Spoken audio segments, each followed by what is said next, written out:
So just one word answer or one phrase answer, and then we can come back. We'll circle back at the end. Okay. The one thing missing from most programs is balance. Real intensity. Deadlifts. It's not missing from any of my programs. Just any programs or our programs? So I guess the nature of the questions is ambiguous, but no, from most people's programs, let's say somebody who doesn't have a trainer is like what I was thinking, or like other trainers programs that they give. But it's it's supposed to be it's supposed to be like ambiguous, and then we'll get some funny like conflicts of like where people thought the question was going and stuff like that. Daniel, just hey in everyone. time. Sorry for being late. Good. I'm glad I didn't miss it. No worries. You missed question 1, so I'm just going to put you on the spot with question 1. Okay. Okay, really, I know you just joined, so apologies, but the one thing missing from most programs is? The one thing missing, I want to say the rest. That's just the first thing that comes to mind, like actually the rest period. I feel like there's so much of a focus on, you got to do this and that, right? But not so much training where to put your rests in your program. Perfect. Okay, amazing. So we'll do that was great, but just we'll try and do like one word answers, and then we'll circle back right around the end. Oh, so okay. Like quick fire. But that was great though. That was great. Cool. And we'll go Adrian, Ali, Dan, Lindsay. So it's in alphabetical order of first name. Okay. So the best way to keep clients happy is?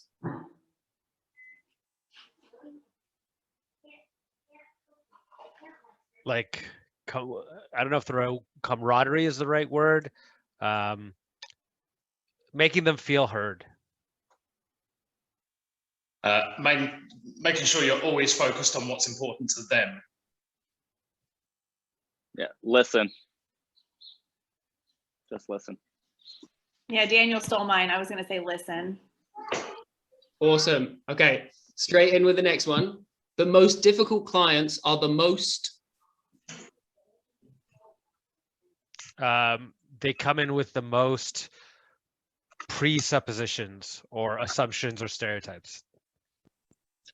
The most unfocused.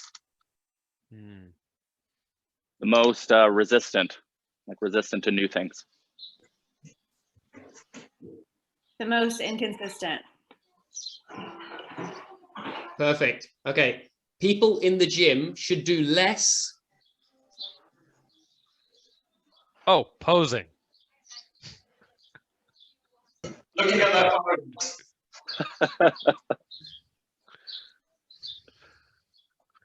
Is Ali there? I think he He's just doing yelled pull-ups. looking at their phones. Pull-ups, right? Oh. They should do less pull-ups, Ali. I was trying to sweep him in while I had a chance.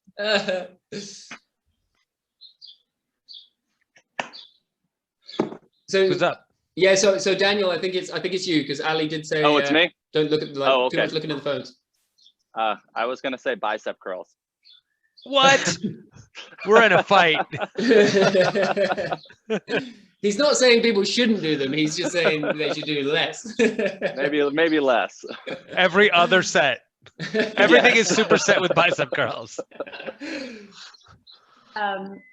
Less machines. Ooh, controversial. Good one. Fight me. I will with these biceps. All right, people in the gym don't do enough. Something. Mobility.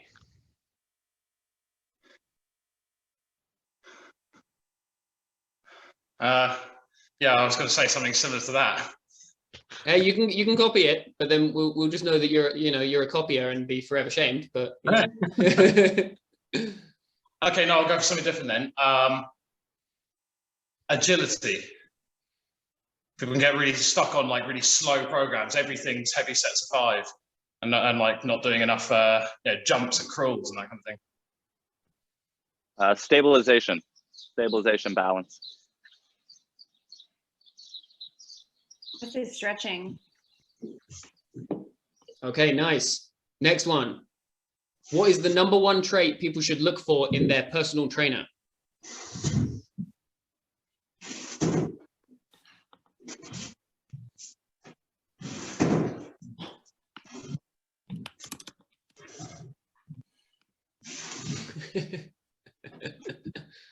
God, I don't want to cop out and just say compatibility, but Sounds legit. Sounds legit to me. yeah, I'll leave it there.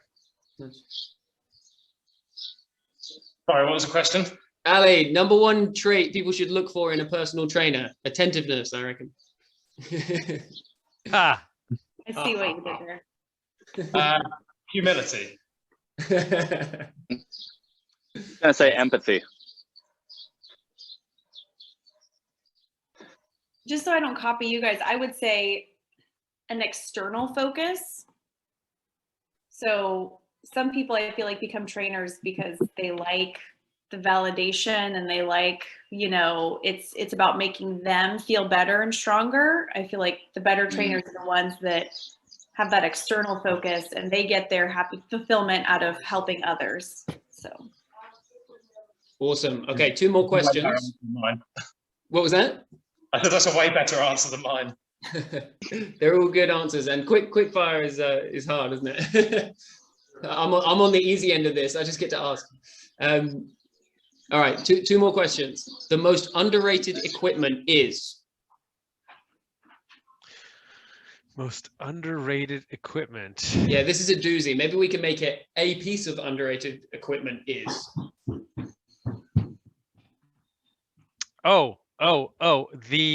The preacher curl station. So back on that bicep. This bicep curl. You hit a tender spot. I did.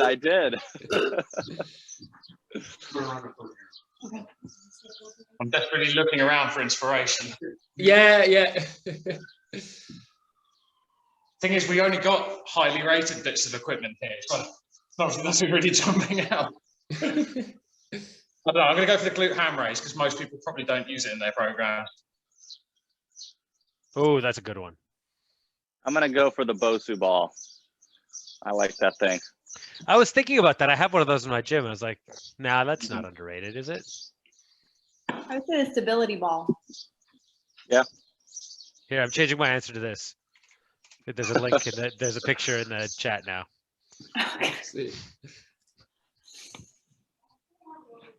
I'm guessing Look it's at going to those be a biceps. bicep thing. Oh, it is. Oh, yes. Yes. Love it. Arm blaster. Yeah. I like it. I have two. Okay, last one. Wait, is everybody gone? I think. Yes, they have. The most overused equipment is? The elliptical.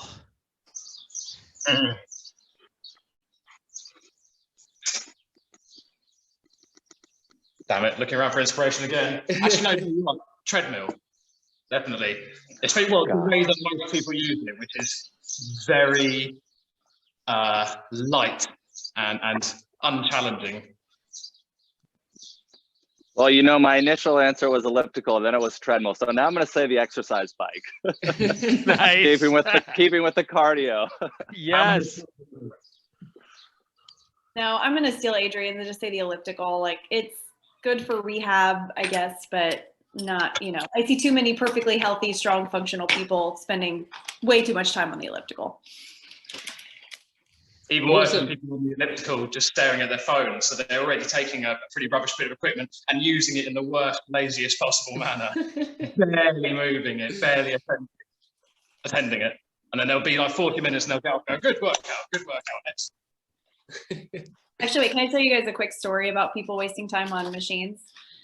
My husband once worked out next to a guy.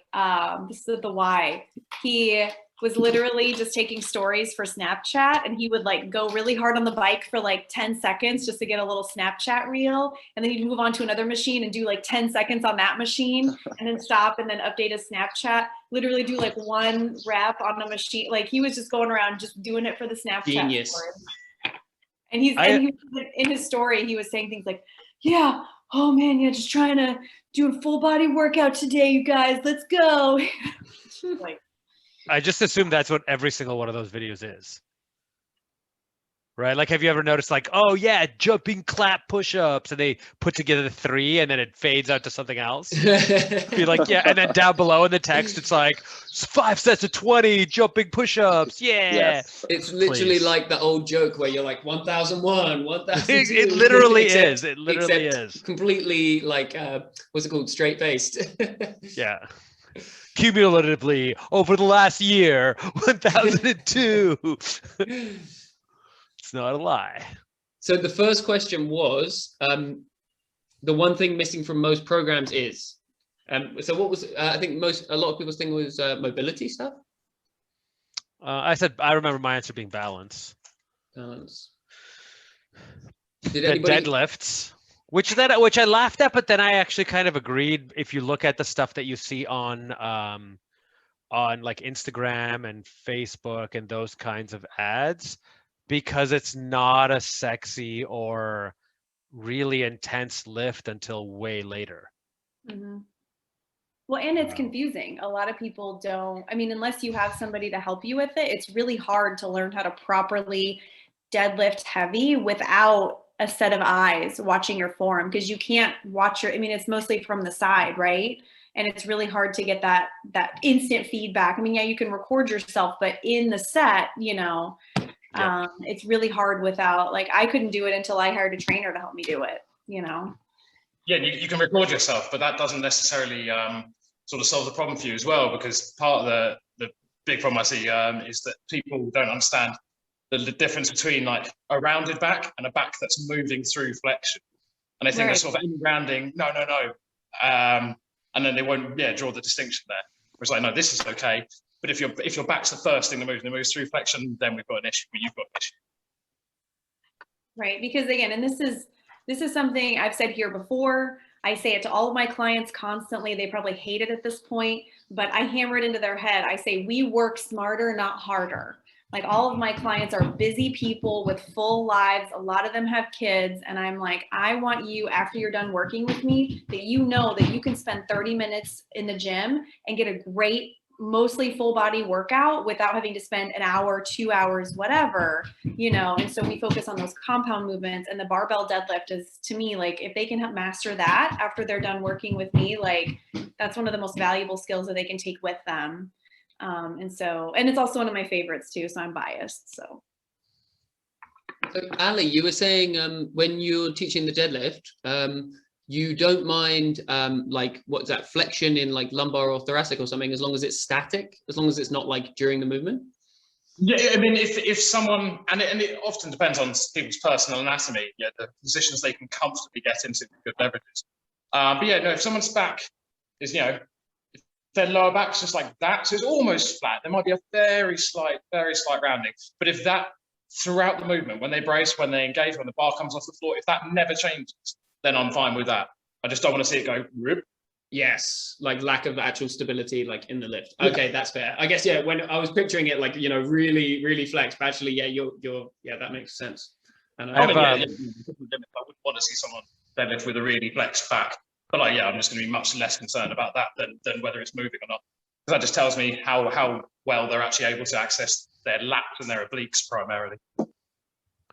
I put another picture in the chat, but I have a picture kind of like this on my phone for people that don't understand it, that are having a tough time, because they're like, oh, I can't be perfectly still, and perfectly still isn't the goal, but keeping in that green zone, if you can, that helps them to be less freaked out about it. Oh yeah, without seeing it, I know the diagram you're talking about. Yeah, it's got the green zone, the yellow zone, and the red zone. And so if their back is flying into those red areas at the bottom, at the top, whichever, that's when you've got problems. Mm-hmm. Yeah, it's a really good point about there not being really any one perfect form, perfect posture in any of these. There are ranges, and the further outside those ranges you stray, the more likely you are to get into injurious patterns or whatever. But it's not like you have to be exactly this degree of hip flexion, this degree of that's completely unrealistic when you're considering humans, not robots. Yeah, there's decent things to shoot for, but yeah, like there's decent benchmarks that people should like go for. Like, obviously there's a spectrum where like once you're near enough to the benchmark, then yeah, it's all right. So should we, what do you guys reckon? Should we keep going through these questions and see if we've got any kind of, differing things going on? Mm-hmm. So the next question was, the best way to keep clients happy is? So I can't remember everybody's answer, unfortunately. Yeah, I mean, I said listen. I mean, I think that's really the most important thing. And it kind of goes to my answer to one of the other questions about just like being empathetic. So I just, I feel like it can be very easy as a trainer, even for a good trainer, just kind of have an idea in your head of how you want to train the person and what you kind of want to impose on their training. But it rarely works out that way. So you have to really listen to your client and constantly adjust the program. Mm-hmm.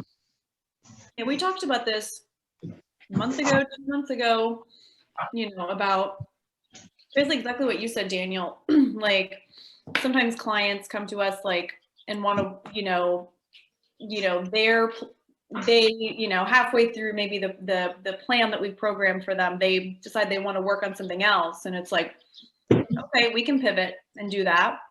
It's all about, as long as they're safe. Like I have a client that feels like her legs are really strong. I mean, she's just a general strength client. She feels like her legs are really strong. She doesn't mind working on her legs, but she really likes working out her arms and upper body. She feels like her upper body is significantly weaker than her lower body. So she really loves the sessions where we do a lot of heavy upper body stuff. And she'll say like, oh man, that was such a great workout the other day. Oh, I was a little sore. Oh, I just felt so great, And so therefore, like, I program her more heavy upper body, and I sneak in the lower body, and she doesn't really notice. Instead of just saying like, okay, well, that's fine that you like upper body, but we're still going to do a lot of heavy lower body stuff. It's like, no, I can roll with it. I don't care. She's you give her what she wants, so that she'll let you sneak in what she actually needs. Right. Yeah, it's hard not to get attached to the plan you've made, and like assumptions you've made. Yeah. Okay, the next one was the difficult clients are the most blank. So was there? What did people say for this one? Or what was I'm trying to remember. I think I said unfocused, because if someone's struggling with a lift, you can see where the attention's drifting away, or they're just like talking with you, carrying on the chat throughout the set. It's like, no. There's no way you can properly engage with this if you're also talking and your attention's elsewhere. So yeah, half the time it's like, okay, just stop, bring it back, concentrate, focus, deep breath, and then make sure it's absolutely silent. And then it's like, oh look, you were 20% stronger. Funny that. Yeah, I said resistant, and not to contradict my good quality you should have in listening, but I think the most difficult clients are the ones who already have their entire program figured out in their head, and I guess all they really want you to do is just push them or something like that, and they're not really interested in learning any new exercises or correcting their form, as long as it's like a real quick correction or something like that, but they're not willing to like take a step back and look at form a little bit more closely. So those are, at least for me, those are like the clients that are most difficult to work with. Yeah, that's the same. I try to filter. Those are the only clients that I have stopped consultations and walked away before even talking about sales, right? Like at one point I had a client where I literally said to them, so you want to tell me what you want me to tell you to do during workout sessions. This is what I think that I'm hearing, because you know what to do. You just need to be supervised while doing it. But the programming that I come up with isn't important. I need to do the programming that you're doing. And they're like, well, no, but, and I was like, yeah, I'm not interested. I said I was more polite than that, but yeah, not interested. Except for one trainer in the building. They were willing to listen to that trainer.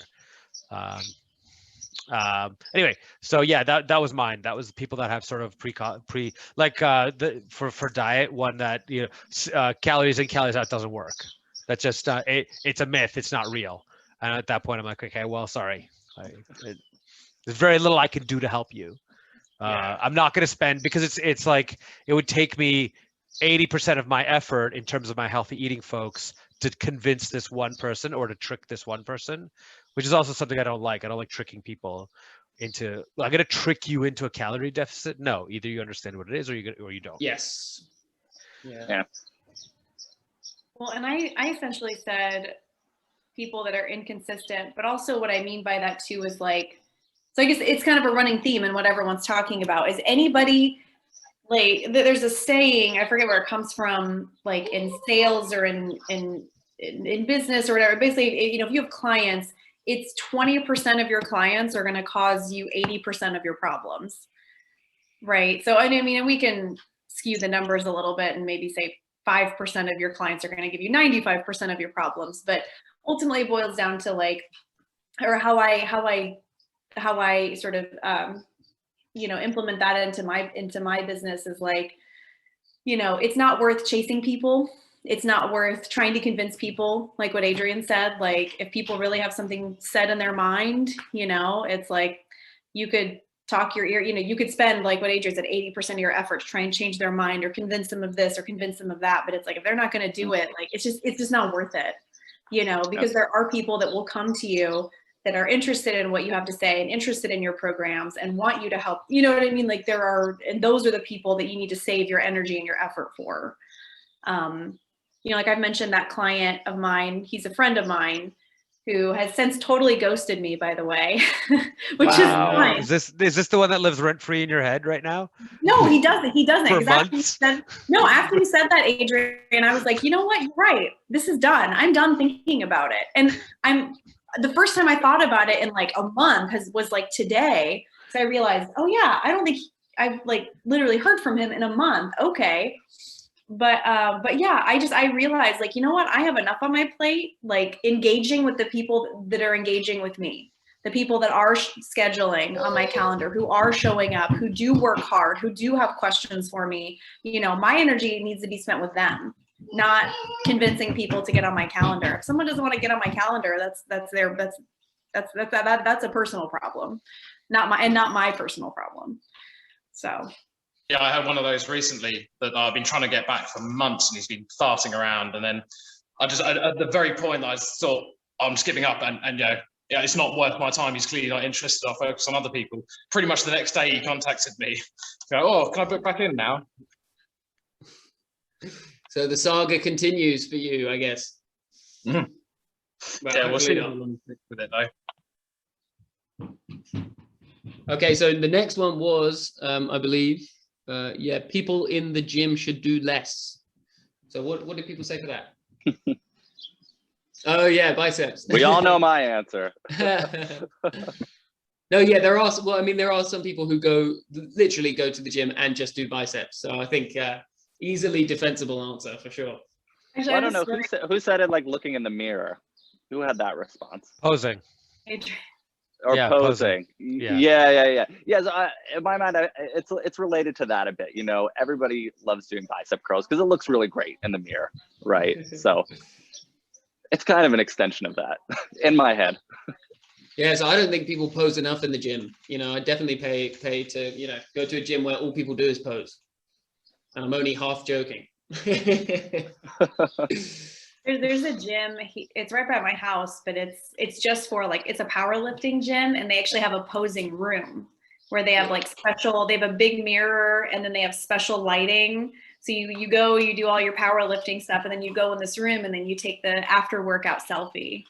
The lighting is so good. I mean, I've got the lighting nailed. That's actually well good. That's better than gyms where they make sure the lighting's good in the changing room, so you feel good after. Right. Which is definitely a thing, by the way. Some of the lighting in changing rooms, I remember when I was going to gyms, they had it real nailed. Well, it's smart because we used to have complaints for people doing those like in posing in the change room selfie things, but like that's a naked person in the mirror behind you. Yeah. Like you can't. You've got to. You know, like sometimes you do it completely innocently, but some people are weird about it. Right? Like you can't do like a selfie video talking about, oh, I had such a great workout, and like somebody who just came out of the shower walks behind you. Like, yeah, So, Yeah. so the idea of a room to pose and take pictures, I like that. If you have the real estate, I mean, if you have like the No, if the it's big like the only space. room. Yeah. Yeah. Actually, yeah, I know at the YMCA, there are signs everywhere in the changing room, like no phones allowed or no like photography allowed. Because do you guys remember, this was like, I want to say it was like 5 or 6 years ago, but some like D-list celebrity, I don't know, I think she was like a reality TV show celebrity. She went to the gym and she like Snapchatted, like she did an over the shoulder selfie and like took Oh a yeah, picture. ruined her career, right? Yeah, it ruined her career. She took, there was a woman, an older one, like senior citizen age woman changing behind her, like naked, changing, minding her own business, you know, doing what you're supposed to do in the changing room. And this asshole took a picture of her and Snapchatted, like, I don't know, it was something awful, something like, oh, I hope I never look like that, or something ridiculous, and then put it on like her public Snapchat story. And like, oh yeah, she got in big trouble. But people are worried about that because that, you're right, that stuff does happen and that's not okay. Yeah, people being in the background of like, even if you're taking, like, I've noticed, you know, if I'm doing you know, if I'm getting a video of my form, like, you got to be kind of careful, because when other people are doing it, I really don't mind, but there's a thing that goes off in my head, like, I am in that person's video and I don't mind, but it's definitely triggered, like, I've definitely thought about it, and I can definitely like empathize and agree with people who are like, no, that's not legit. Right. Well, I said my answer to this question was machines, but that's also, that's double-sided, right? So machines are the most what's the question, the most overused, or people do too much?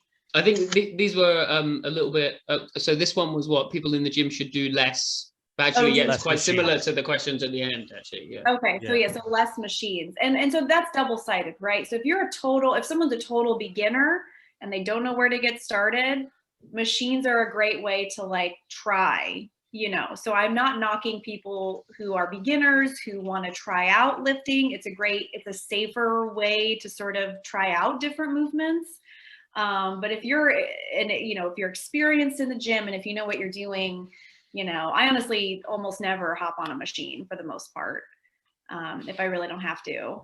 Because I feel like, you know, barbells and dumbbells, kettlebells, you know, adding that level of instability, you know, is ultimately better than the machines. But that's also a personal preference. It should be goal specific. That's true.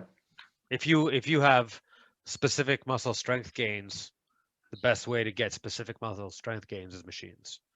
But very rarely is somebody doing that. Right. Yeah, because that's almost not really applicable to life, is it? The whole point in like barbell stuff is like, it's the muscle strength, but it's not as specific as you're suggesting. But it's just slightly more realistic in like a real life context, isn't it? Like pushing a boulder is a bit more similar to a bench press than a chest press machine, I guess. It's pretty far from me there, but yeah, you know what I'm saying. Yeah, I think you have to really know how to use them, for sure, like what place they have in a program. I feel like a lot of times, as Lindsay was saying, like it can be a good thing for beginners, but I think sometimes people just get stuck with the machines because it feels really good to be like, oh, look, I just leg pressed 450 pounds, look how strong I am, you know, but, you know, they might not be able to squat even the barbell by itself. So, you know, it's a false sense of security that you can get from the machine sometimes. Yeah, but also on a different note, safety of the machines. I mean, some of these machines are like, you literally can't hurt yourself. Like, for example, I guess a chest press machine, I guess discounting depending on how far back it goes. But some of these machines, it's like you really can't actually hurt yourself, or at least the chance is way lower. So that can be good. Yep. Okay, so then it was people in the gym don't do enough. I don't remember what I answered to that one. I think somebody said mobility, because I was thinking mobility and somebody said it. Oh yeah, I did say that. That was me. Yeah, I think it was, yeah. So I would even maybe go even more specific, thoracic spine mobility, because I see a lot of people doing like hips and doing especially hamstrings, which I think hamstrings might be like the most overdone one. But yeah, I reckon thoracic mobility. I need to do more of that as well. What was some other answers? Do you guys remember? Yeah, I said stabilization work. So balance being a really big one there, but it can be, other joints. It can be shoulder stabilization as well. I don't think people do enough of that for sure, especially the balance thing, just because you see it with aging too. I mean, falling is a major cause of injury and even death in senior citizens. So it's really worth it to keep your balance strong throughout your life. I just did my NASM exam, and while some of it seemed kind of like, okay, Jesus, over the top, but like they do a pretty good job with that stability stuff of talking about like, dynamic versus static versus power stabilization versus strength stabilization, all that kind of stuff. Yeah. Which NASM exam was that, if you don't mind me asking? Oh, CPT. Just I switched my CPT over to NASM. Okay, cool. Okay. Yeah. What did you have before? YMCA. Oh, okay. I'm thinking of dropping my ACSM. I have the ACSM now, but I'm thinking of not renewing it and just doing the NASM. Do you guys have to pay subscription? You have to pay a renewal fee for it so NASM is 2 years and ACSM is 3 years. But the only reason I did ACSM was because I could get into a higher pay bracket at the gym that I worked at, but it doesn't really matter now. So I'm like, why spend the extra 300 or whatever it is to renew it? Yeah, can I ask what your rationale was, Adrian? Oh, wives. So at the beginning, my thinking broadly was that there's really two basic reasons to get certified, and that's either to jump the hurdles necessary to be in the business legally with like first aid and insurance and all that kind of stuff, or if you think that certification is actually going to get you some value, like either educational value or monetary value. So my first certification was the easiest, cheapest, and fastest that I could get to get my foot in the door and get me training. And then when I started working at the Y, all the research and all that was totally free. And all my education wasn't, well, okay, no, I did get a couple other certifications, but a lot of the education that I did after that was hands-on and not certified. So I didn't look very good on paper. NASM is more widely recognized. Like you can much more easily just be like, oh, NASM certified trainer, what's that? NASM.org. Oh, okay, that's like a thing, right? Yeah. So that was my main. And then it was one that was reasonably easy to get, reasonably cheap to get. And I do want to do YMCA reminds people of the song. I think my one's exactly. YMCA. And I do, and I want to do the corrective exercise specialist one. I want to do that one. That one's good. I heard that one's really good. Yeah, really good. And it's like half off until midnight. At the moment. Oh, nice. But I've noticed I'm on their email. I'm obviously on their email list. It's their stuff. Do not get it less than half off. I've seen like so many promotions from them in the months I've been on their email list. So just make sure you there you go. So it's half off. Yeah, nice. I've been doing it and I absolutely love it. So, sorry, Lindsay. I was going to say that, yeah, speaking of the price, was that they finally emailed me because they do track like which like websites you click on and programs you look at, they're watching. And they saw, so they offered me the corrective exercise specialist and the weight loss specialist for the price of half off of the corrective exercise specialist. So basically 2 for 1 plus half off. And now I'm like, okay, well, fine. You're like, I was looking at the weight loss specialist one, and I mean, I don't think it's going to teach me anything I don't already know, to be honest. Beans, coffee beans, or whatever it was. Yeah, coffee beans. Coffee bean extract, apple cider vinegar, do these weird arm circles. I don't know. But no, for that price, I mean, I'm tempted just to do it just because why not? I definitely recommend corrective exercise. That's the one. Actually, I could use your guys' feedback on this. So the older I get, the more I'm trying to just like not listen to feedback from people. But now I'm asking for feedback. Was that my boss at the gym asked me about this, because I'm working on like a weight loss coaching program. And, she's like, which would be totally within the scope of personal training, no prescribing meal plans, no prescribing calories and macros. It would basically just be consolidating, the trusted sources on Google into a course to teach people how they can, you know, start their weight loss journey, you know, with evidence-based practices that we know works, and, you know, they can plug and play their preferences, you know, based on like calorie deficit, high protein, high fiber, you know, things like that that we all know. And she was like big poo-pooing on the idea, like, well, have you gotten your nutrition certification yet? And I'm like, no. And she's like, well, you really need to do that before you talk to anybody about food or anything like that. And I'm like, but like, it's within my scope as a trainer to like talk to people about just like basic concepts, you know, of weight loss. Cause I mean, almost everybody asked me about that. She's like, yeah, but I mean, you really need to get your nutrition certification because you're not qualified to do that. Or you better have really good liability insurance because you're going to get sued. And I'm just like, she's okay. right. She's 100% right. Oh, you think so? Yeah. What's your layer between you getting sued and where you live, your property and your vehicles? Do you have any protection in between those? Oh yeah, I have an LLC. I have liability insurance, like personal training liability insurance and all that stuff. Yeah. Okay, good. So you do have a layer of protection. But yeah, working and being in the United States and giving advice is incredibly dangerous for the one person that litigates, because your first 10,000 is just to determine whether or not the pursuit of that litigation is worthwhile, and you're 10,000 in already. As in they're like suing you for 10,000.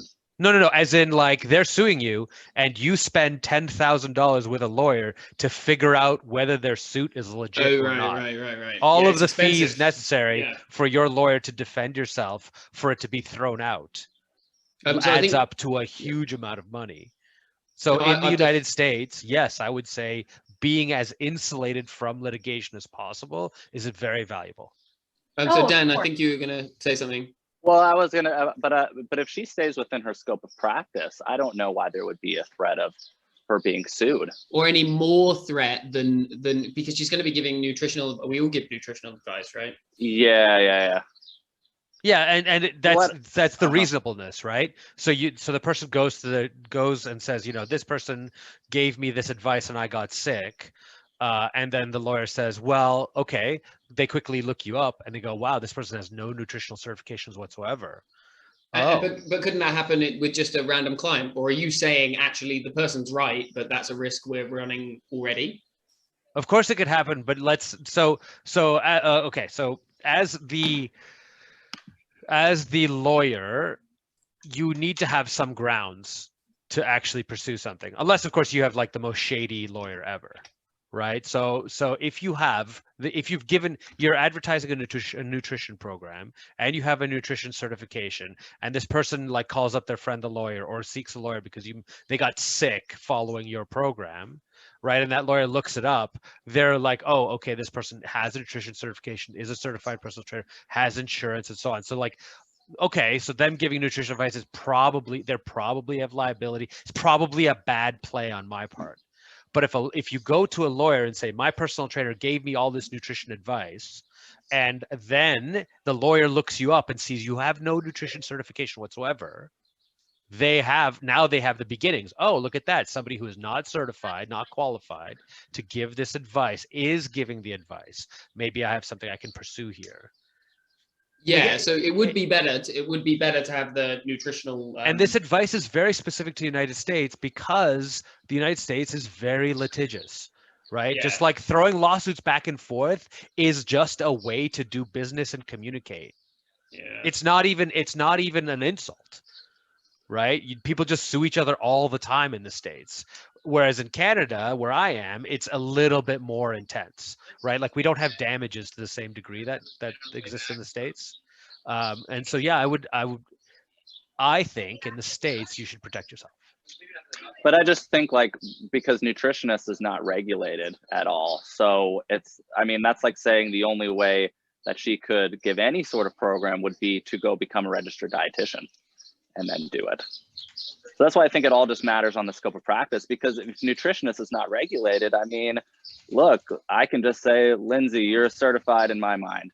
You have the Daniel nutrition certification now. You know, it's not going to make a difference, you know, if one of our clients gets sick. Yeah. Yeah, no, Interesting. that's a really Well, good I point. don't know. That's a really good point. If it's not at all Yeah. regulated. Well, actually, it was interesting in the, I don't know if you're on Facebook, Adrian, but NASM has a Facebook group just for like verified, they like double check to make sure you are NASM CPT certified. And you can be a part of this Facebook group where people ask each other questions. And somebody had a question about the nutrition course. And NASM apparently has like a map or something of the US, with each state has a different color based on the regulations they have around nutrition advice. And Oh. Yeah, like, that's what I'm trying to look up for Indiana. yeah, so Indiana apparently is yellow, meaning, so it's like red, orange, and yellow. I think red means that like you can't tell anybody anything unless you were like a licensed registered dietitian. So like don't say anything. Orange is like, I forget what orange was, but yellow basically means like there's no regulation, as long as you're not prescribing meal plans or promising that you're going to help like clear up, people say like, oh, I can cure your IBS with my nutrition advice, Yeah. that's medical advice, and you're not a medical provider. Basically, as long as you stay within the scope of your practice as a CPT, then like, the laws in your state say it's fine.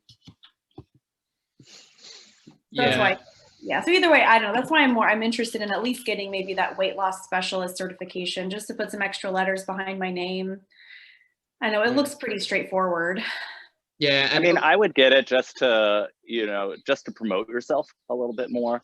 I said I wouldn't be told. I mean, it still could happen. Someone could sue you. I mean, Adrian's right. It is a litigious country, but I think it would be more of a benefit just to promote yourself rather than protect yourself legally. Yeah, Right. because it's like you could be getting sued either way. Yeah. You should do some like digging around as you start to meet more and more personal trainers locally, and see like how many of them have been sued into the ground. And you right? must Like be how often does that happen in your city or your state? and you must have Right. some insurance as well for Right. personal training, right? Right. Or no, I don't know how it works out there. You do. Yeah. You have to have Yeah. insurance for personal training. Yeah. Yep. Even here, even in Canada, where we just say sorry and everything's fine afterwards. Sorry. Sorry. Yeah, England's kind of like that, but you have to say sorry like 6 times. Yeah. And feel really awkward about it. Yeah. Ooh, my mom's gonna hear about this. So I think the next one is number 1 trait people should look for in a personal trainer. I feel like this will be an interesting one, given that we're all personal trainers. So yeah, my instinct was give a fuck is what you should look for, which I think you guys pretty much covered in your answers as well. Mhm. Yeah, I feel like I don't know. Maybe it's definitely my demographic, but very few people come to me for like a really precise fitness goal. It's almost always oh shit, I have a client in 10 minutes. It's almost always fairly general, and so just getting along and having fun is like vastly the most important thing. As long as the reasonable periodization, safe exercises, progressing in a healthy way, and helping them to come up, maybe we can come up with a goal, maybe they could pick up tennis again or something, right? But like moving them in that direction, mostly just having fun and getting along is like what seems to work for me the best. Yeah, I think you said camaraderie, didn't you? That was Yeah. that was an awesome answer, actually. That made me think.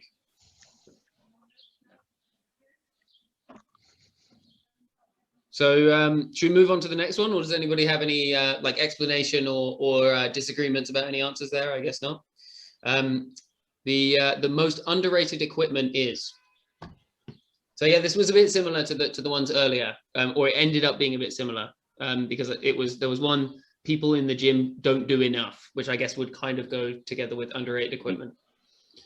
What did we came up with? What, a glute ham raise machine? Yeah, I think I said that, but it's a bit of a cop-out answer. No, it's not. Yeah, I said Bosu ball, but that goes along with my stabilization. Yeah. You know what I've been getting a lot of use out of recently? The foam balance pad. Yeah, I've been getting a lot of use out of that, not necessarily for balance, but also for balance. Like for example, glute bridges, right? So shoulder elevated glute bridges are really great. And a lot of people start to mess it up when you go unilateral, straight from two legs to unilateral. And some people have trouble with a staggered stance. So putting one foot on a foam pad and one foot on the ground, right? That one foot suddenly starts becoming unstable and they're doing 60-40 or 70-30 in terms of effort. All of the quadruped stuff, so like kickbacks and all that stuff, if you elevate one knee on the foam pad, suddenly the kickbacks, you can get them to keep the hip for the kickback leg down, and then they're not doing that awkward thing where their knee hits the mat every time they're finishing the reps. If they're doing the hydrant motion, right, out to the side, or hip circles or hip cars or anything like that, the one knee on the pad has been working super great to like liberate the other leg to do stuff. So like I've been getting a lot of use out of that foam pad.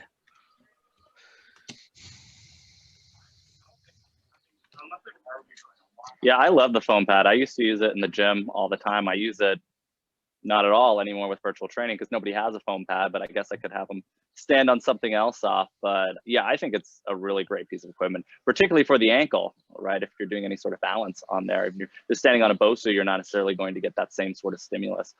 But for the ankle, it's really, really great. Yep. Yeah, I should use my one more. The only thing I think I use my one for is reverse hyperextensions and Nordic curls, but then you're basically just using it for padding rather than using it for stability. And then, okay, so last one, the most overused equipment is, and then I think it was a lot of cardio stuff. Everybody just picked a bit of cardio. And I guess you guys would say, actually, they're decent bits of equipment. They're just being used too much. Yeah. I mean, I know people who go to the gym to use the treadmill, which obviously to me is absolutely insane. Yeah, like so I'm one of those people, but I've had a problem. I've got arthritis in my hips, and I've had a problem with turning an ankle over in the past and stuff. So I do it for risk mitigation. I would rather run outside, but if I turn an ankle or I screw up my hip from uneven terrain, that I can't work tomorrow, etc. But I still want to run every now and again. So I do use a treadmill to mitigate risk, like very purposefully. But yes, I would. My uneducated random observation is like half the people on treadmills don't belong on treadmills. Yeah. Do you even lift? Do you know that Instagram? Do you even lift? Do you even lift, bro? My YMCA made an appearance because of a lady that uses the treadmill, and we made it onto Do You Even Lift?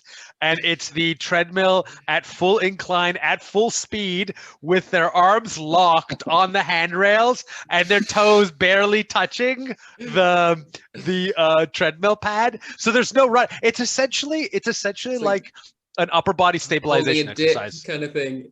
Yeah, holding the top of a dip while touching the treadmill. Yes. When you said, do you even lift? I thought you meant just like the expression that people say. So there's like some actual thing. I'll need to look Oh my gosh, I'll link it to you.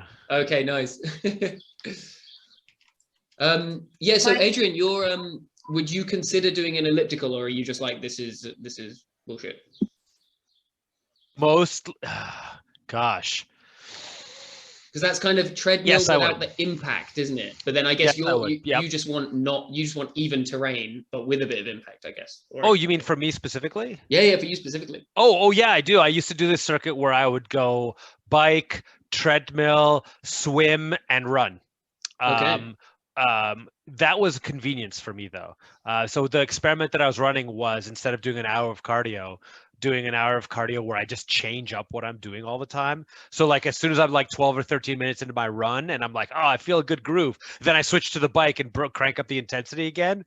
It was destroying me. It was destroying me when I was doing that. I love it. And the fact that we had the pool there. So you do that, then you run downstairs, switch into your, like, not run, because I have to be safe and I have to set a good example, but like make my way quickly downstairs, like athletically change into my shorts, jump into the pool, do a bunch of laps, jump out of the pool, dry myself off, get on the elliptical and keep going. And like at the end of an hour and change of that, I felt really destroyed. That sounds like a way more interesting way of doing like really long cardio.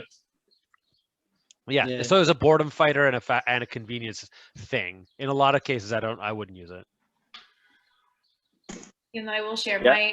my cardio thing. Oh, sorry, Dan. No, go ahead, please. Oh, like I get the treadmill, like I get it, but my personal annoyance with cardio is, again, the people who park themselves on the Stairmaster, and this is something I fight people about this.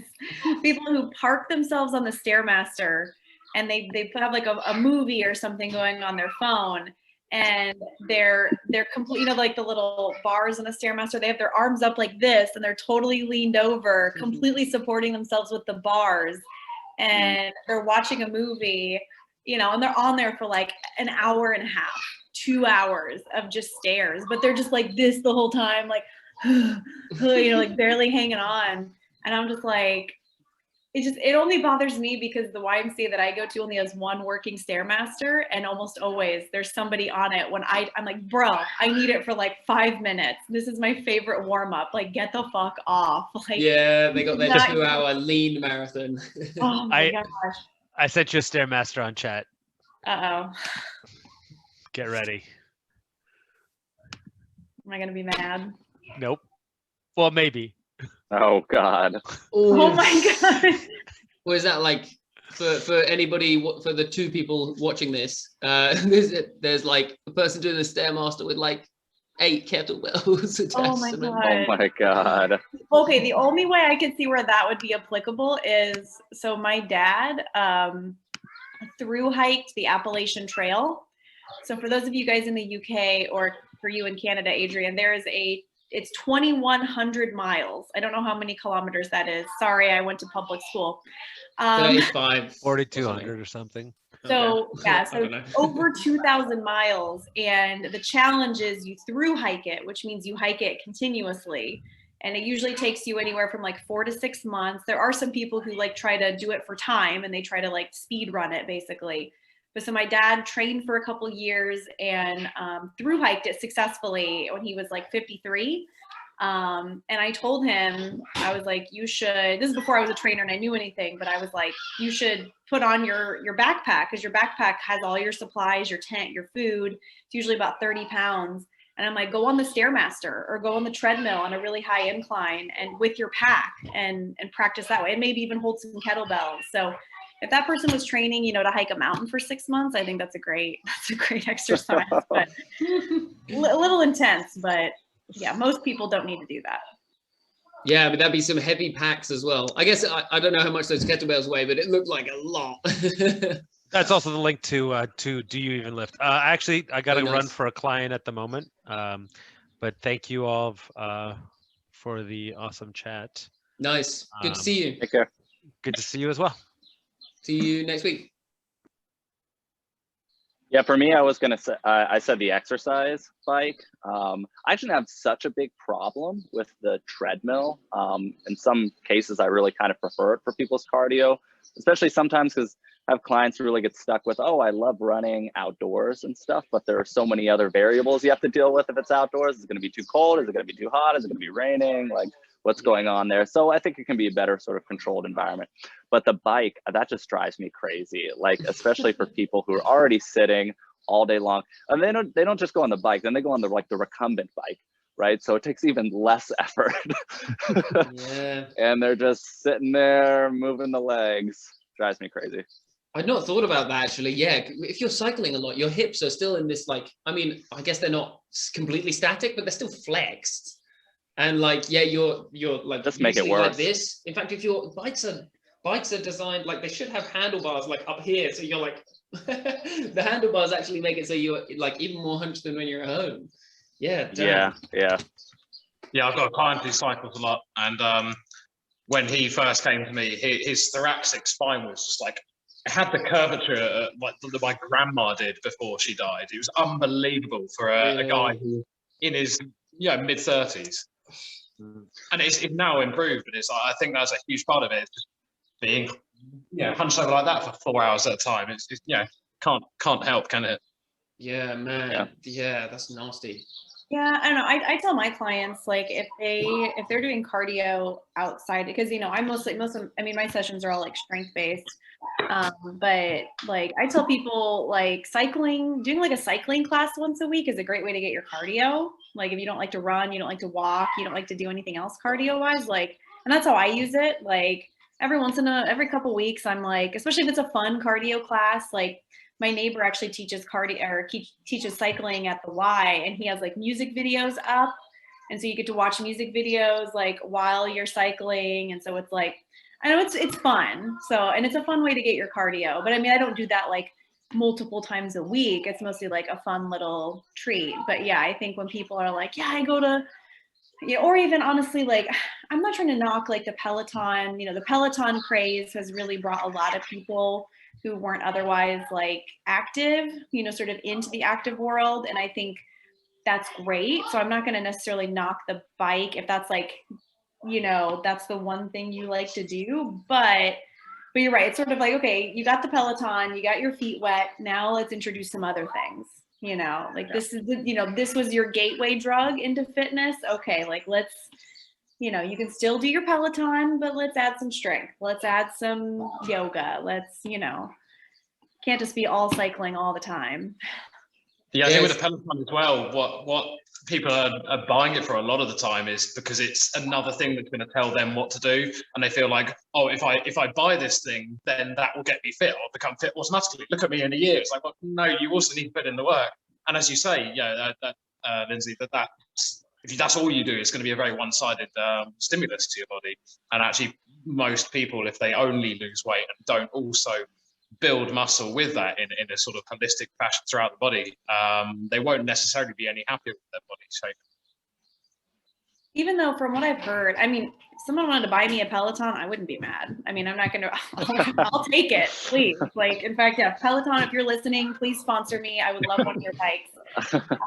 No, because they do have, with that big swivel screen, you can swivel it away from the bike, and then they do have strength classes. They have yoga classes. They have HIIT cardio. So it really is like, it's a nice home gym if you use the full spectrum of what they offer. It is nice and balanced, but if you only use it for the rides, then you're right. Then you're not getting the full benefit of exercise. So it seems like a pattern is developing that a lot of these things actually everybody doesn't mind when they're peppered in, but it's like when you're only using the bike, for example, or when you see people use it in an inordinate percentage of their gym time.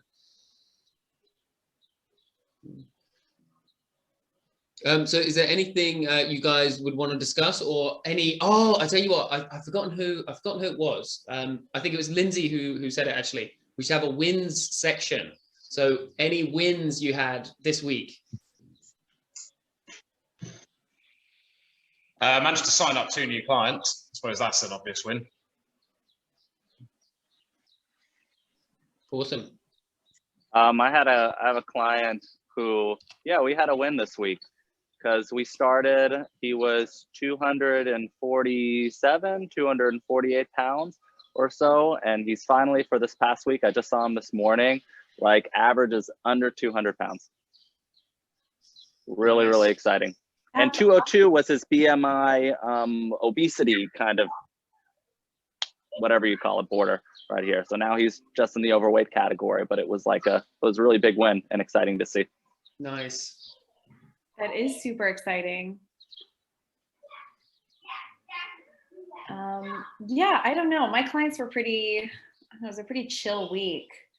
Somebody actually hired me off Instagram finally. Somebody saw me on Instagram, actually followed the link to book me, and then booked a consult with me. And I was like, oh, congrats. It works. Yeah, it also means you can like trust your process now. Like you're like, what you got, not the funnel, but like yeah, like you can trust your internet setup to actually bring you people. I'm like, because I don't have many people who I've met that way, I'm like, am I gonna even receive like the messages like people send me or not? Like my website, for example, I haven't got any clients through my website, and I'm like, I'm not even convinced I'll get like the forms that they're filling in and stuff like that. I need to do some tests. Really, is the solution. I can test. If you drop your website again in the chat, I can send you a test one if you just want to if you want me to help you double check that it works. Yeah, if you wouldn't mind, actually, I'll type it in now. That's a good offer. Thanks. Just don't call me. I'm international. I don't have WhatsApp, so.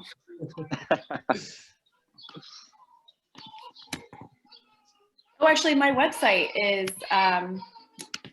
what was it? I met with my designer and my web developer, and she showed me her mock-ups, and it looks really good. So I'm really excited about that. Ooh.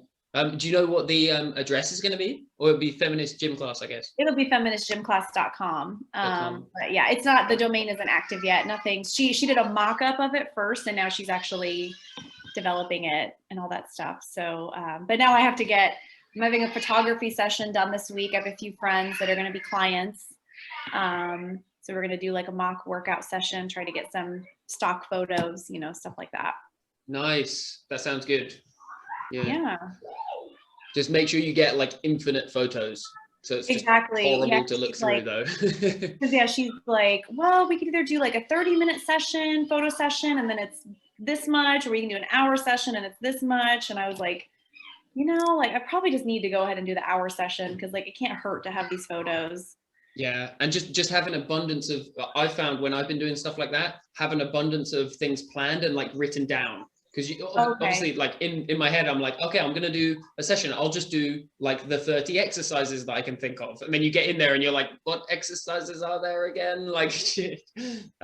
So I would have like, planned out stuff, like looking at mobility stuff, then like static stretching, resistance exercises, body weight stuff, you doing like interviews, asking questions, maybe even like, as corny as it sounds, have some like funny stuff, or like some situations that will be a bit funny to get some like laughter going, or even plan for them to have fake laughter and stuff like that. There's one where I'm training one of my friends called Harriet, and in the actual video, I'm just like, okay, no, do you mind just pretend I said a joke and just like laugh while you're doing the exercise? And then she's just like, I hate you, and like laughing, if you see the actual thing. And in the photo, she's just like it just looks like she's laughing, Probably shouldn't have admitted that, but yeah. No, that's great. No, it's hard to get those candid photos, like forced candid photos, like, oh my gosh. Yeah, for sure. Anyone have any fails this week? I never fail. Yeah, same as Ollie. I don't fit. No.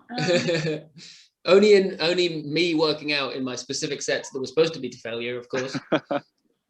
Any fails? I'm not doing enough to fail. So I think that's my fail. My fail is that I haven't had any fails. And I mean that. That's a fail, because I should be doing more marketing and stuff, right? I should be striking out more. I had a bit of a fail. I mean, I try to every once in a while go through some of my old contacts and stuff like that and just see, are any of these worth pursuing again, contacting. And there's one client that I had in the past, and we did virtual too when the pandemic started, but she had some issues adhering to the program. She was the type of person who wanted to meet at 6 a.m. and then would just totally oversleep. And I was looking back over our text log and some of the last texts we had, and basically I sent her something like, you need to get it together and actually follow this program, or we should just not work together, kind of. And I mean, it was a little bit nicer than that, but it also wasn't. And I felt really bad after reading that. I was like, that was mean. I shouldn't have done that. But I knew I wrote it at like 6:10 in the morning too. And I was like, screw this. I just woke up really early. You've overslept for like the third time. And I was like, I don't know. Should I text her back and be like, I feel so bad, I'm sorry, or just leave it? I don't know. It's brutal, but it's also hindsight. What was that? Sorry. Yeah. I said I don't know if I'll contact her again or not, but it was just I felt bad about it. I shouldn't have done it. Yeah. Sometimes they feel worse. Like at the time, like it will, I mean, you know, it sounds disagreeable in any way, but at the time, like it's easier, sorry, after the fact to be like, now that you know she hasn't responded, it like looks even worse than at the time. Maybe you were like, I really think I'm going to get through to her and this is the right timing, and like based off stuff that's happening like in our real life interactions, I think this is actually maybe the right call. But then with hindsight, it's like, she didn't reply, that's a terrible call. Oh my God. No, well, she did reply. I mean, she was getting ready to move to Alaska for a new job too, so it was already kind of a period like, oh, this is going to be tricky to continue with training. So, you know, she left it off, you know, we should resume in the future or something. But you know, she could have just as easily meant it like, I need to get everything settled with my new job and stuff. So yeah, hard to say. I've just realized I actually did have a fail. So I've got a class that I'm running for free that's basically for friends and family, and I only had like 3 people turn up, but that's if you include one of them who's my mum. So and there was I invited a lot more people than that, and the week before a lot of other people had turned up, so a lot of like attrition on that class. Obviously it's people who like aren't very committed to fitness, and they were like, oh, we'll just see what Fred's up to, like this weird thing Fred's doing. But yeah, it felt it was a little bit demoralizing for sure, and I would class it as a bit of a fail. It's really hard. Group fitness can be hard. Sometimes it's beyond your control. Like I've had classes of mine, like with the gym where I work, if there's less than 3 people signed up, we cancel it. And I've had 1 class canceled so far, just because of low enrollment. And I sort of thought like, oh, is it me? Like, do they not want to come to my class? Like, is it something that I did?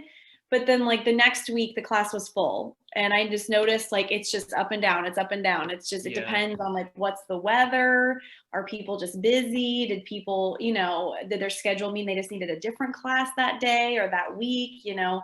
So I've just learned it's hard not to take those things personally. Especially when you're doing them for free and nobody has a buy-in. Yeah, right. Yeah. Then it's super easy for people to be like, oh yeah, Fred, I'll be there, sure, you know. And then like the time comes and they're like, oh, I'd just rather sit here and watch TV. Yeah, it's like, obviously in my head logically I'm like, right, I really shouldn't take this personally, but it's still like, it's still No, actually, my workplace asked me, or a bunch of people I work with in my day job asked me if I would start doing like little 30-minute workouts like Wednesdays or something at noon, just so people can move, you know, be over Zoom and stuff. And they all wanted it. And I'm like, okay, sure, I'll do this. This is just, you know, this is easy, no big deal, you know. And I think I did it for 2 weeks, and each time only like one person showed up. And so it was just like it was just weird. And I'm like, okay, like if only one person's going to show up, this doesn't really feel like group fitness. This just feels like, so I was like, okay, if no one, but yeah, I don't know. I just sort of let it go. Yeah, it's hard. Group fitness is that's a whole nother thing. Like, yeah, one of it my can be really, really tough. Yeah, one of my paid ones, sometimes group fitness online for like businesses, it's sometimes just one person, and it is weird. Sometimes it's like it's no camera, one person, and you're just like, so I hope things are going well. Da, da, da, da, da. I'm used to it now, but actually if it had been the first time, I would have been like, God, what is this? That's awkward. I know a gym I used to work at, I mean, they started telling the group fitness instructors, like, if you need a sub for your class, do not tell anybody, because they found that the classes would be empty, right? Because people get really, really attached to whoever their instructor is, and they're like, there's no way I'm going to this class with the sub, even if the sub is like really great, maybe even better than the original instructor, you know? So. Yeah, it's because it would just classify as an excuse, like an easy out. Yes. So a lot of people, it doesn't take much to get like this with the fitness stuff. With change, I mean, change is hard. That's why that's why we have jobs essentially, or that's you know what I'm saying. But like, yeah, a lot of people, it doesn't take much to throw them off of doing a class or something. Yeah. Wait, I think I told you guys how like the first couple weeks I taught at my gym, like nobody liked me, and I was just like, what? you know, I'm like, come on, guys. It's just because they hadn't had a new person teaching like since it opened, and they just had their people. They were used to them, and I was new. It didn't mean I was bad. Yeah. But yeah, they gave my boss like all this negative feedback, like, you know, and it was just like, basically it just boiled down to like, we're not used to her, and she's new. She's learning where everything is. She's learning what we like, what we don't like. And, you know, and it's just like, all right, guys, Yeah. like calm down. And now they all say nice things about me. So I'm like, nice. And like, you know, the people who, you know, you're going to get a skewed sample of people who wanted to give feedback are going to be the ones who had like the, you know, bees in their bonnet kind of thing. Yeah. right. But yeah, actually, I had a class where, because like, especially the classes where, because I can see ahead of time who signs up. And if I see that it's the people who show up consistently, like we have quite a lot of members who show up like 5 days, you know, they're at a class Monday through Friday, you know, they work really hard when they're there. So if I see it's a class where it's mostly like our regulars who come often, sometimes I'll throw in something to challenge them, not to be mean, but to be like, oh, you know what? I see we haven't done this in a while. Like, actually what we did was stability ball pikes. And which those are usually tough, right? But again, looking at everybody that had signed up for the class, I'm like, oh, I know all of these people are more than capable of this. Like this would be a nice challenge for them. And I even presented it as like, okay, you can either do stability ball pikes or stability ball tucks, or if you don't like either of these, just give me plank shoulder taps or plank marches. Like I gave them multiple options, you know, because I'm like, hey, stability ball pikes can be hard. So like be patient with yourself. You're not going to be perfect the first couple times. You know, I lots of disclaimers, right? But then still in that class, like every single person, when they got to that station, they were like so mad. And they were like, this is bullshit.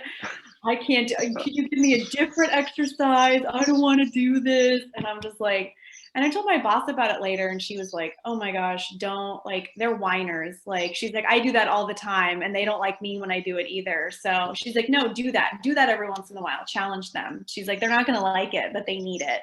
And was it, so the Swiss ball pikes, you can also, just as a side thing, you can make it into Swiss ball rollouts, right? Where people are bending their knees. So that's a way if you wanted to make that easier. Oh, sure. Yeah, I've been But- rollouts in classes before. Yeah.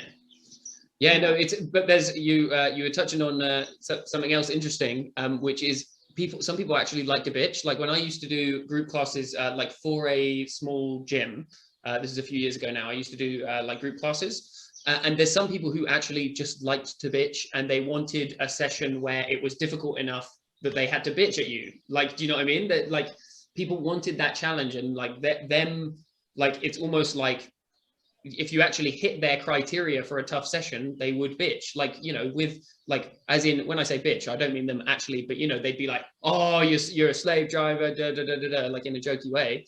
And actually that would be a sign that they felt like they'd been really worked out, you know, and it wasn't this like negative thing.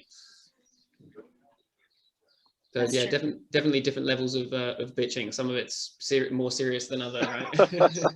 Right. So, like, Some people are a little masochistic when it comes to their fitness. Yeah. They want to be in pain. Yes, and you have to actually re-educate them to not be like that. But in a group Yes. class, you actually can't really. So you need to give them that option if you want them to, you know, to get the most out of the class, or think they have. like I have a client who, what is it? Like almost, she just constantly makes noises, you know, it's always just like, ugh, or ugh, you know, and she's always, you know, and I'm always like, are you okay? Like, you know, she's like, oh, no, it's just hard. I'm just working out. Just like, because the way she moves, I'm like, did you hurt yourself? Does that like, is this pain or is this exertion? Like, and I just learned like, she's just loud and she whines. So, and she'll be like, I'm okay. I'm just loud. It's just like a habit of like making the noises rather than like actually rather than being so distressed that they're making the noises. It's just like a little quirk or like tick that they have. I guess not tick, you know what I mean? Like quirk. Yeah, well, actually, so I helped lead the squat workshop today, and we have this, because yeah, we have a class, our 10:45 a.m. class is like a group of people. They're all the same people who show up, and all of them are loud and they banter back and forth. It's a really great group of people. It's really fun. Every time I have the chance to join one of those classes, it's fun. But quite a lot of those people came to the squat workshop today, and in their classes, they're loud and they're not even exerting themselves that much. You know, they're going like, ah, and they're squatting and screaming while they're squatting. Like it's intense. And I told them today during the squat workshop, I was like, silent squat workshop. Like, no screaming today. You're going to scare off everybody else. But like, there's maybe they like the catharsis, Yeah, it's fine. No, I was mostly joking with them. I'm like, if you need to be loud when you squat, be loud. But yeah. Sometimes it's not optional at all. I'd say with any of my like really top sets, I don't intend to make any noise. It just comes out as a product of how much you're straining. Exactly. Oh, 100%. Yeah. Some people are just really dramatic though. Like I have this client I've been working with for years, and like it was a little jarring at first because she just is so dramatic, and kind of like you're saying, Lindsay, I'm like, oh my God, did you just injure yourself? Like what happened, But then I just figured out that's how she is. But whatever exercise I'll give her, she'll just, say out loud, oh, I hate this exercise. This is the worst exercise. But she like means it in a joking way, and she still does it. Like, but it's like everything I give her, she's like, I hate this. This is the worst thing ever. Yeah, and that's definitely not like from the sounds of it. It's no cause for alarm, is it? But that's no. It's just like how they. It's just how she is, yeah. How they're interacting with you, like Yes. Yeah, I've got one like that, and we sort of made it into a bit of a running joke now. To be like, oh, how was that exercise? Awful, brilliant. Yeah, exactly. Wait, did I tell you that one of my 63-year-old client, she said the other day that she goes, oh yeah, because I said something like, oh, how's your husband? Or, what are you and your husband going to do later today? And she goes, oh yeah, no, today, I left the house, right before I left the house, I said, okay, see you later. I'm going to let some skinny bitch kick my ass for 30 minutes. They say that about me all the time. And she would show up and be like, she jokes. She's joking, and she'll be like, all right, what torture do you have for me today? How are you going to kick my butt today? And I'm just like, you should throw a curveball and actually like do some MMA. There you go. Who's been calling me skinny?